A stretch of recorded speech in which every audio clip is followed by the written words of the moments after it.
Assalamualaikum warahmatullahi wabarakatuh. Puji syukur kepada Allah SWT, selawat kepada Nabi besar Muhammad sallallahu alaihi wasallam. Allahumma shalli ala sayyidina Muhammad ala ali Muhammad. Ketika Iran menyerang Israel atau setiap Iran melakukan serangan-serangan balasan kepada Israel dengan menembakkan rudal-rudalnya ke Tel Aviv, Haifa dan beberapa titik lainnya di Israel, ada sebagian kaum muslimin yang memandang pesimis akan hal ini. Bukan berarti mereka mendukung Israel ya, tapi mereka melihat Iran itu tidak serius dalam mendukung Palestina itu. Alasannya apa? Karena Iran itu Syiah gitu ya. Dan beberapa kali Iran itu diuntungkan dalam setiap agresi militer yang dilakukan oleh Amerika, terutama pada peristiwa perang Irak ya, atau perang Teluk II gitu, di mana Iran sangat diuntungkan ketika Irak diekspansi oleh Amerika dengan membunuh Saddam Hussein gitu. Yang kedua, keterlibatan Iran dalam perang Suriah itu. Memang diakui bahwa Iran itu begitu intensif dalam mendukung rezim Bashar Assad ketika terjadi revolusi Suriah. Dan Iran secara langsung juga andil dalam banyak pembunuhan dan pembantaian kaum muslimin di sana. Nah, terlepas dari itu semua, saya melihat pada kasus perang Suriah ya, banyak yang berpendapat bahwa perang Suriah ini adalah perang sekte antara Syiah dan Sunni gitu. Namun kalau kita melihat dari kacamata geopolitik ya, perang Suriah itu bukan perang yang sederhana itu. Tidak sesederhana kita menuduh perang Sunni Syiah gitu. Tapi lebih kompleks dari itu, lebih komplit dari itu. Memang harus diakui bahwa Bashar Assad atau rezim Assad yang berkuasa di Suriah lebih kurang 40 tahun lebih itu, mulai dari bapaknya sampai kepada anaknya Bashar Assad, telah banyak melakukan kezaliman-kezaliman. Itu fakta gitu ya. Namun tentu saja kita tentu tidak menginginkan revolusi itu terjadi sehingga memakan banyak korban gitu. Nyawa manusia itu adalah hal yang harus dijaga gitu kan ya. Jadi kezaliman rezim itu hal lain, terbunuhnya banyak orang akibat revolusi Suriah juga hal lain gitu ya. Jadi saya berusaha untuk bersikap bijak ya, bukan netral ya gitu. Ya tentu saja saya berpihak kepada keadilan ya dan kebenaran, dan kezaliman itu wajib diperangi gitu.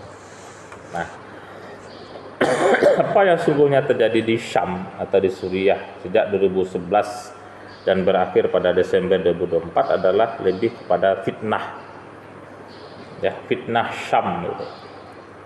Jadi kalau menyebut negeri Syam, kita banyak sekali jejak-jejak sejarah ya yang terukir di kawasan yang diberkahi itu gitu. Kenapa saya nyebutnya lebih kepada fitnah Syam? Pertama ya, ada seorang ulama besar, Syekh Dr. Said Ramadan Al-Buti ya, Muhammad Ramadan Al-Buti ya, Syekh Al-Buti ya, yang menulis Sirah Nabawiyah, kitab yang berjudul Sirah Nabawiyah itu, ulama Sunni ya, Ahlus Sunnah, yang ketika terjadi revolusi Suriah di awal, beliau itu tidak mendukung begitu ya. Beliau tidak membenarkan tindakan tindakan unjuk rasa yang menimbulkan korban jiwa gitu. Ya. Bukan berarti beliau itu memihak kepada rezim, enggak ya.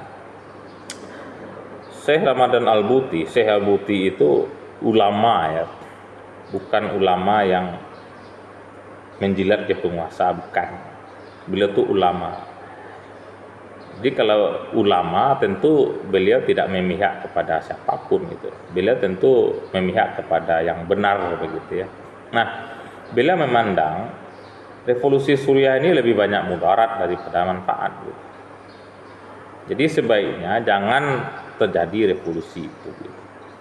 Tapi apa hendak dikata ya, Arab Spring itu demikian hebat pengaruhnya sehingga membakar ya semangat rakyat untuk mau ya mau memprotes dengan sangat luar biasa begitu ya. Di hampir semua negara-negara di Timur Tengah gitu. Hanya namanya Arab Spring gitu ya. Jadi Syekh Ramadan Al-Buti sejak awal tidak setuju dengan revolusi ini gitu. Bukan berarti beliau memihak ke rezim, tidak ya. Beliau melihat mudarat dan manfaat begitu. Namun ala kulli hal semuanya sudah terjadi. Dan ketika orang-orang itu berdemo menuntut keadilan, menuntut pembebasan atau menuntut ditangkapnya orang-orang pejabat atau kepolisian yang sudah menangkap anak-anak sehingga salah seorang dari mereka meninggal, rezim Suriah pada waktu itu yaitu rezim Bashar itu bukannya menyambut para pendemo itu dengan dengan baik ya, malahan sengaja membunuh para pendemo itu dengan brutal gitu, sehingga ratusan orang tewas dan ratusan lagi luka-luka itu. Suasana kacau gitu. Namun dengan tindakan represif aparat rezim Bashar itu, Bashar tentu berharap para pendemo itu takut untuk melaksanakan demo lanjutan gitu. Namun apa yang terjadi? Demo malah makin meluas gitu. Awalnya demo itu dilaksanakan di Damaskus, malah menyebar ke kota-kota lain di seluruh Suriah gitu. Nah, tidak cukup dengan demo yang terjadi di mana-mana, bentrok di mana-mana, para petinggi-petinggi militer dan pejabat ya. Itu ada beberapa yang antara kutip membelot ya. Ada jenderal yang membelot mendukung para oposisi, membuat kelompok-kelompok oposisi gitu. Nah, akhirnya situasi tidak terkendali. Bentrok yang awalnya antara polisi dan pendemo berubah menjadi bentrok fisik dan senjata gitu. Nah, ditambah lagi dengan masuknya pemain-pemain asing gitu ya. Saya menyebut pemain asing ini adalah kelompok-kelompok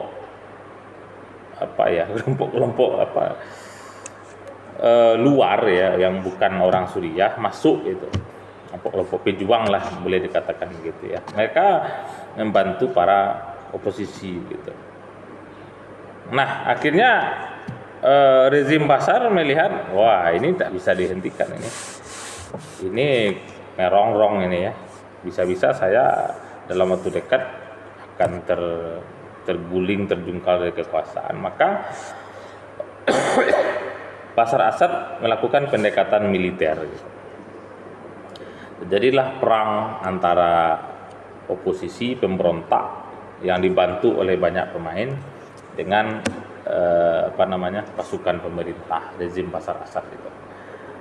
2012, 2013, 2014 tentara rezim Assad terdesak, maka dia mengundang aliansinya, mengundang sekutu-sekutunya, Iran, Hizbullah, kemudian milisi-milisi Syiah yang berada di Irak, kemudian Rusia, China dan lain sebagainya.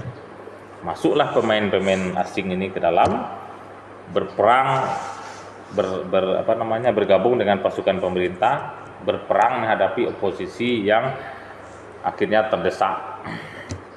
Melihat ini, Amerika tidak mau kalah, masuklah dia gitu kan. Masuklah Amerika, dan situasi makin rumit ketika muncul ISIS gitu. Sehingga boleh dibilang ya 2015-16 puncaknya revolusi perang Suriah itu, perang saudara Suriah itu, ketika lawan dan kawan tidak jelas begitu. Sehingga perang di mana-mana, banyak pemain, banyak front. Lagi-lagi yang paling banyak menderita tentu masyarakat ya. Bom di mana-mana, ledakan di mana-mana, penembakan di mana-mana, penangkapan di mana-mana gitu. Kios ya. Nah, inilah.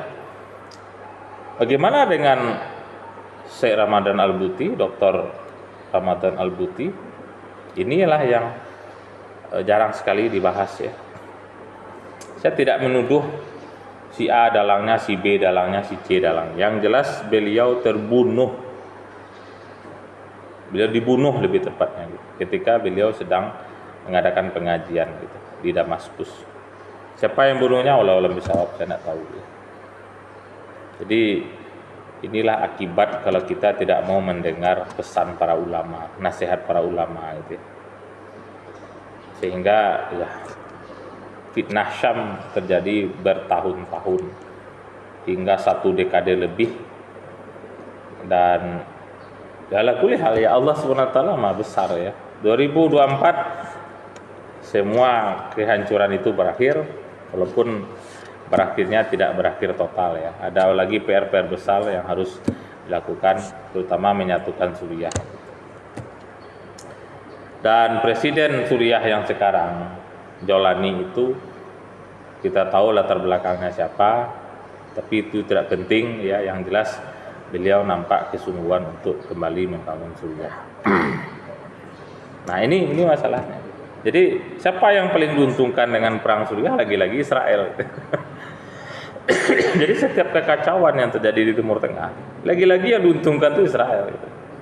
Inilah ya, Baitul Maqdis itu memang kunci gitu. Jadi siapa yang menguasai Baitul Maqdis, dia sesungguhnya pemegang kunci dunia begitu. Umat Islam tahu itu, Yahudi tahu itu, Zionis tahu itu. Kekuatan Barat ya tentu lebih tahu juga itu, karena pengalaman perang salib gitu ya. Baik, demikian saja. Mudah-mudahan analisa sederhana ini bisa bermanfaat. Assalamualaikum warahmatullahi wabarakatuh.